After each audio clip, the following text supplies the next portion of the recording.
I started out chunky, and then I got an ED and yo-yo dieted for years, and after a decade of trial and error, I finally have some thoughts. One thing I didn't realize was going to happen after going through all of these changes and bettering myself all these years was the chunky child inside will always be there. And also, your binge food of choice is always going to trigger some sort of feeling inside of you.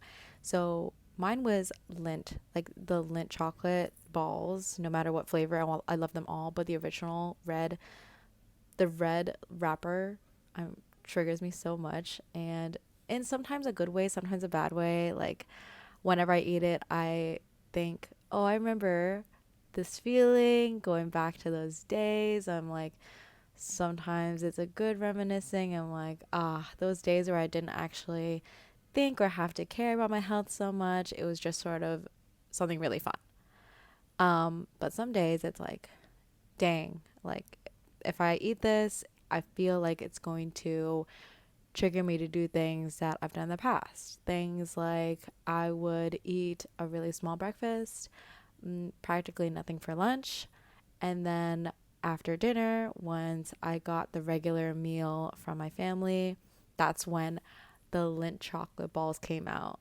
And it's just like in a flash, all those memories would just come rolling back. And it's like, ooh, thank God it's not like 3 a.m. and I don't have a giant Costco sized bag of Lindt chocolate balls. Or I feel like I would be transported right back there. And just so that we're all on the same page, food is an addiction. It is a drug.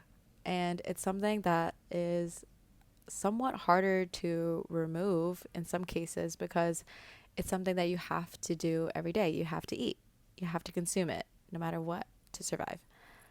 So, as I just mentioned, I was a binge girly. I was a binge girly as a little kid. I just didn't know the term or the words for it, or I didn't even know what I was doing.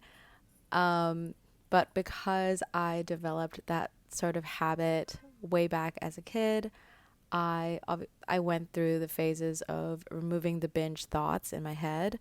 But every now and then, there is always something that comes back. A little piece of it will come back to me in my regular days. Something as simple as like I walk by a donut shop and I'm like, oh, I remember when I was at a party and all the girls would be downstairs, like doing like little sleepover things. And I went up to the kitchen and